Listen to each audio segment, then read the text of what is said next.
If you hold silver, the most dangerous thing in front of you right now is not the price. It is the clock. You have been told, in one form or another, that you need to do something before the next open, before the number drops, before the meeting, before the bell rings, and the market finally makes up its mind. And if you are sitting there right now with your finger hovering over the button, wondering whether to sell before it falls or buy before it runs, I am asking you to stop for just a few minutes, because you are about to make the exact mistake that has quietly cost silver owners more money than any crash ever has. Let me be clear about what this is. This is about your silver, your retirement, the stack you built on purpose, the metals sitting inside the account you already have, the thing you bought precisely because you stopped trusting the paper. And by the end of this, you are going to understand why the people who trade around the next open almost always lose to the people who do nothing at all, and how to tell, honestly, which of those two people you are. There is one question that separates them. One simple question you can ask yourself before you ever touch your position again. I am saving it for the very end, because it is the part nobody on the financial channels will say out loud, and it is the whole game. So let me show you what I mean, and I am going to do it with a true story, because this has happened before, to real people, in a way that rhymes almost exactly with where you are standing right now. Go back with me a little over a decade. There is a man at his kitchen table on an ordinary weekday morning, coffee going cold beside the laptop, the house quiet. He is not a gambler, he is a saver. He had watched the whole financial system nearly come apart a few years earlier, watched the banks get rescued and the printing presses roar to life, and he had done the responsible thing. He had bought gold. He held it through the fear, and he was rewarded because it climbed for years. And for once in his life, he felt like he had seen something coming that all the confident people on television had missed. He would tell his wife, only half joking, that the gold in that account was the smartest thing he had ever done. And then, on one unremarkable day, the chairman of the Federal Reserve, a man named Ben Bernanke, sat down in front of Congress and said something that almost nobody outside of finance would even have noticed. He did not raise interest rates. He did not sell anything. He did not do a single concrete thing. He simply suggested, in careful, hedged, lawyerly language, that at some point in the coming meetings, if the economy kept improving, the Fed might begin to slow down the pace of the bond buying it had been doing. That was it. A hint, a maybe, a someday. And the market lost its mind. They still call it the taper tantrum. Not the taper, the tantrum. Because the taper itself had not even happened.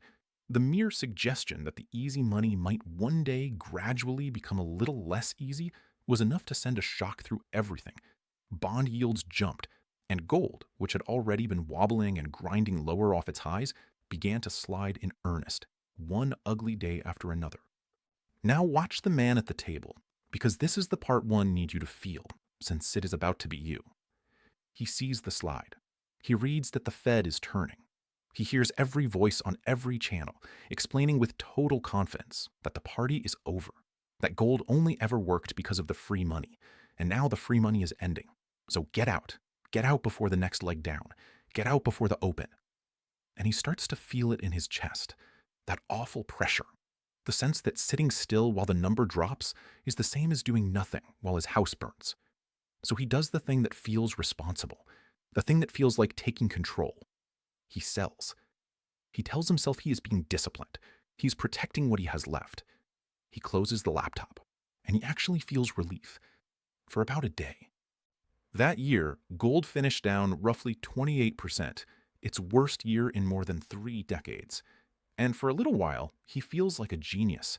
He feels like the one who got out in time, the one who was too smart to hold the bag. Here is the part that should stop you cold.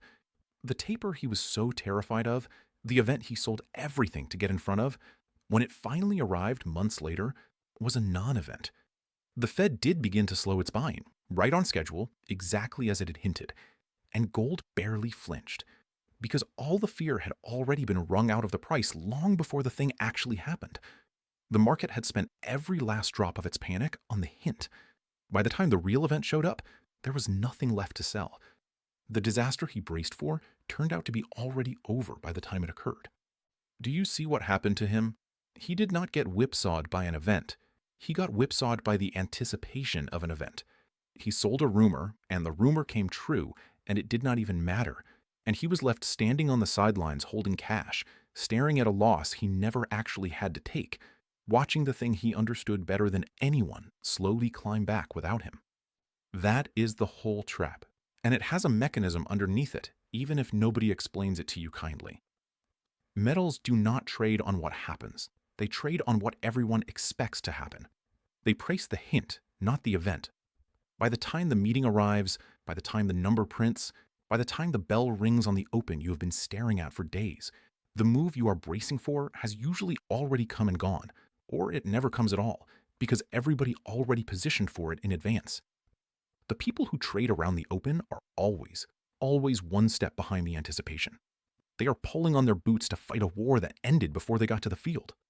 And I am telling you this now, specifically, urgently, because silver just did this exact thing to a whole crowd of people. You watched it happen with your own eyes. Silver got shaken down hard, a fast, violent flush into the mid-50s, its lowest level in the better part of a year, and the same voices came out with the same tired script. It is over. The rally was a fever. Rates are heading higher under the new Fed. Sell before it gets worse. Sell before the open.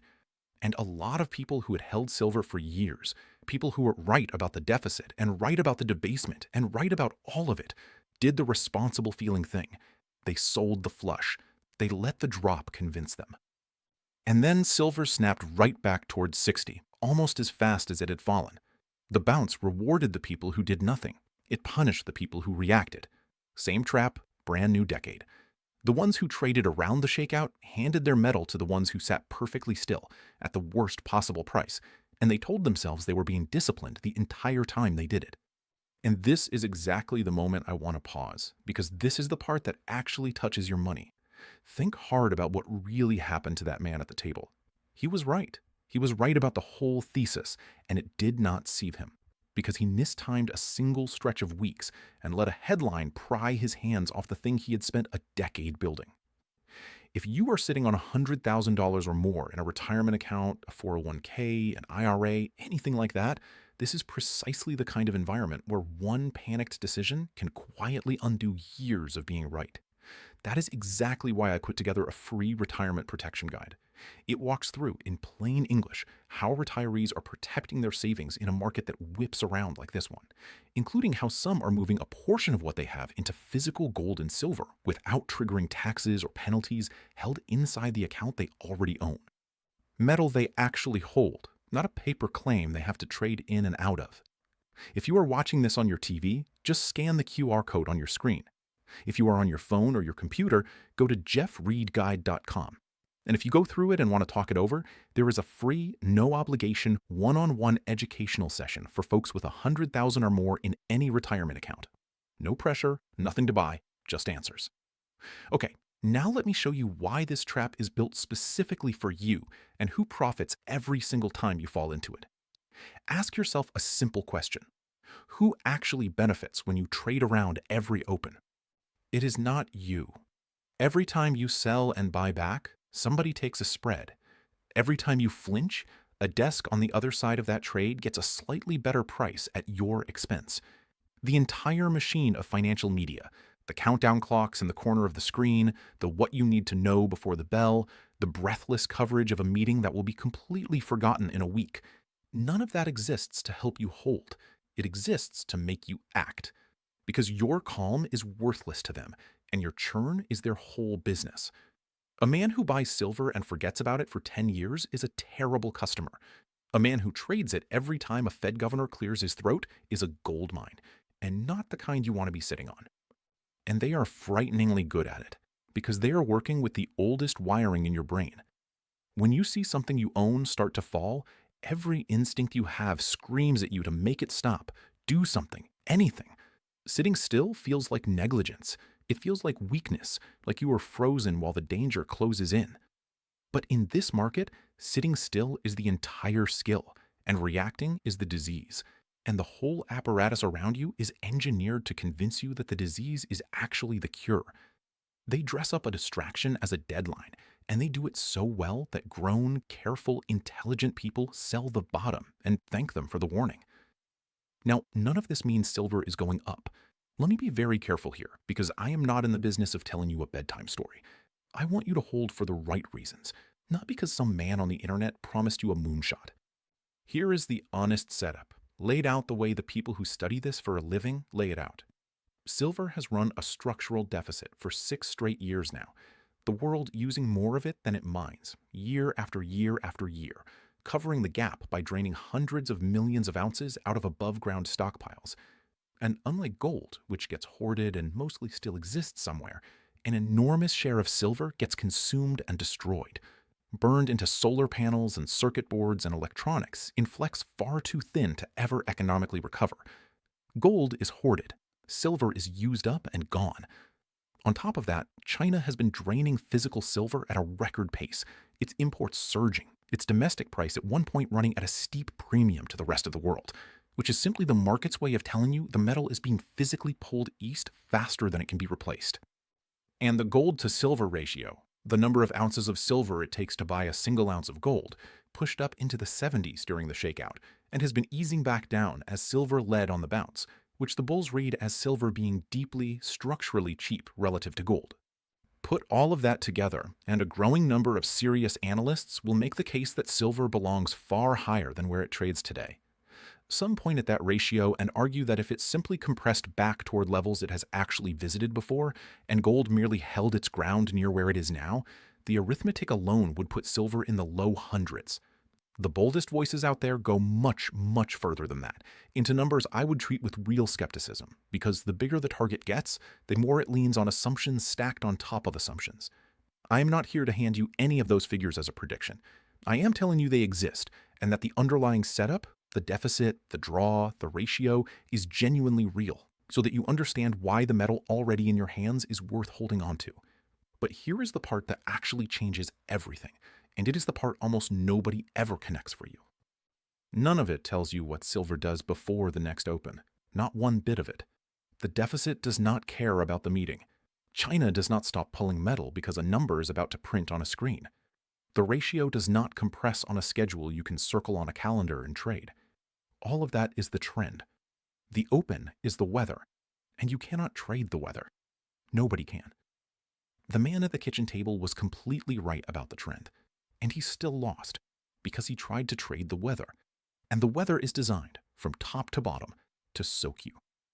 So let me keep a promise I made you at the start and be completely honest about the risk, because you have earned that, and because the hype merchants never will. I cannot promise you a price, I cannot promise you a date, and the very moment anyone does promise you either one, you should close the tab and never go back to that person. Silver is the most violent major metal there is. It overshoots wildly on the way up and just as wildly on the way down. It just shook out into the mid-50s and snapped back towards 60 in a matter of days, and it can turn around and do the ugly version of that just as fast. It could stay cheap, it could fall back below where it bounced from and simply sit there, testing your patience for a long time. Even if the bulls turn out to be completely right about where it eventually ends up, the road there can take years, and it can be brutal enough to shake out nearly everyone who was correct but could not bear to sit through the pain. Being right and being early feel absolutely identical while you are living through the drawdown. In the short run, the price does not answer to the deficit or to China. It answers to the Federal Reserve, which under Kevin Warsh has turned hawkish, with a rate hike now a live possibility rather than a cut, and metal that pays you no interest always struggles when rates threaten to climb. The shortage is the trend, the Fed is the weather, and the weather can drench you for a very long time before the trend ever bothers to show up. This is a case for why the setup deserves your respect. It is not a guarantee, and it is not investment advice. So what does a calm owner actually do? Not what does he predict, what does he do with his own two hands when the open is bearing down and everyone around him is losing their nerve? He sizes the position so that a shakeout can never force him to sell. That is the entire secret, and it is boring, which is exactly why nobody tries to sell it to you. If a 50% drop would wreck your life or force you to raise cash at the worst possible moment, then you own too much, and no amount of being right will protect you, because the market can stay irrational a great deal longer than you can stay solvent. Own an amount you can genuinely forget about. He owns the metal itself, not a paper promise on the metal. Because when it truly matters, a claim is only ever as good as the party standing on the other side of it. And the whole reason you came to silver in the first place is that you stopped trusting those parties. And he refuses, absolutely refuses, to sell into the bottom of a flush just because a headline told him the open was coming. He turns off the minute by minute. He checks it rarely. He treats the countdown clocks as exactly the noise they are, and he goes and lives his life. And that brings me, finally, to the one question I promised you all the way back at the beginning. The single question that truly separates the people who hold from the people who get shaken out. The one you can ask yourself before you ever touch your position again. It is not, where is silver going? Nobody alive can answer that honestly, and anyone who pretends to is selling you something. The question is this: can I hold this through another 50% drawdown without being forced to sell? That is the whole thing. That is it. If the answer is yes, if you own an amount that lets you sit through the ugliness and simply do nothing, then the next open is noise. The meeting is noise. The number is noise. And you can let every bit of it wash right over you because you have already won. You have made yourself unshakable. And unshakable is the only edge an ordinary person actually has in this market. But if the answer is no, if the very thought of that drop makes your stomach fall along with it, then you need to understand what that feeling is actually telling you. Your problem was never the open. It was never the Fed or the headline or the timing. Your problem is your size. And the thing to fix before any open, before any meeting, before any bell, is not your conviction, and it is not your timing. It is how much you own, so that you are never again the man at the kitchen table, right about everything, and forced to sell anyway. If you are on your TV, the QR code is on your screen one more time. If you are on your phone or your computer, go to jeffreedguide.com. It costs you nothing to be informed. And here is the honest reason to look now rather than later. The time to make a decision like this calmly, deliberately, on your own terms is exactly when nothing feels urgent, which is right now, not the day everyone is panicking and the open really is bearing down on you. And for those of you who stayed with me all the way to the end, here is something reserved just for you. If you have $100,000 or more in any retirement account, and you mention that you watched this full video, you can claim a free, one-on-one, no-obligation educational wedge conference. A real conversation about your specific situation, about what you actually own versus what you only think you own, with no pressure and nothing to buy. That is only for the people who made it all the way here, and you are one of them. If you are on your TV, scan the QR code on your screen. If you are on your phone or your computer, go to jeffreedguide.com. Grab the guide and take the first step toward protecting what you spent a lifetime building. Because the man at the kitchen table did not lose to the Fed. He did not lose to the taper, which turned out to be nothing at all. He lost to the clock. He let a hint about an event convince him he had to act before the open, and he traded away 10 years of being right for the fleeting feeling of doing something. Do not be him. The next open is not your enemy, and it is not your opportunity. It is a distraction wearing the costume of a deadline. Size it so you can sit still, own the real thing instead of a promise, and let the clock tick. Because the people who win with silver, in the end, are never the ones who watch it the closest. They are the ones who learned how to look away.